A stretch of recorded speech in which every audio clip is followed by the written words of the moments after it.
Hi everyone, so welcome back to Purple Heart Wood Turning. Today I'm going to be making a resin and coffee bean pot. Now I know what you're thinking, haven't you made one of those in the past? So the answer to that is yes, I did. A few months ago I had made a slightly longer resin and coffee bean pot. I had quite a bit of leftover material, so I thought rather than wasting it or making sort of very small little products, I'd make another blank so that further down the line I could make a slightly different pot. Unfortunately I have no footage of me actually making the blank itself, so the video is going to start with the coffee bean and resin blank on the lathe started to turn. Then I'll turn the lid and the finial, and then we'll end up with a really nice pot at the end, which has come out really well. So that's all mounted on the lathe. I'm going to get turning and let's see how it turns out.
Okay, so that's the pot turned. What I've done is bored out the inside, so you can see inside there it's a nice thin diameter, and it goes quite deep as well, goes down to about there. So now what I've got to do is cover the outside in epoxy resin just to fill in some of these voids and little divots, and then once that's cured we can sand it back, give it a polish, and then we'll turn a lid and that'll be the project done. So yeah, I think this one's come out better than the first one. Especially with the colour there, you've got a nice contrast between the two. So right, I'll get that going.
Okay, so there we have our finished pot.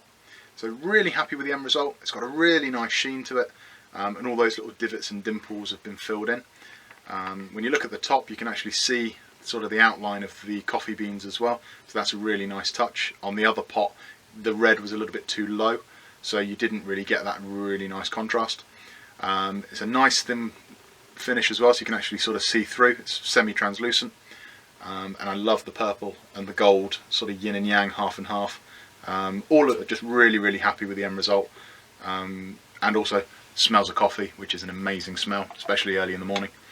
The lid has come out nicely. It's got a really nice burr and a nice sort of graining, and then the finial actually came from an old Victorian dining chair.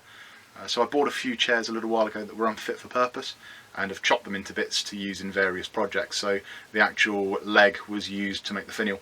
So that piece of timber is over 120 years old, but is still absolutely usable in a modern day project, and it's been given a new lease on life. So no, really happy with that, and wherever we can recycle, it's always a bonus. So I hope you enjoyed the video. If you did, please do me a couple of favours. If you can like and subscribe to the channel, hit that little bell notification. It'll let you know every time we put a video online. We do aim every 2 weeks on a Friday, but I do have some really fun things planned for Christmas, so do keep an eye out for the channel. I will be putting a few hints on the social media platform as well, so do like our Facebook page and check us out on Instagram. Not only do I put things linked to the items that I'm doing videos on, but also I do a few other bits and pieces that I host on those that I may not necessarily show on the YouTube channel. So I hope you enjoyed it, and we'll see you for the next video.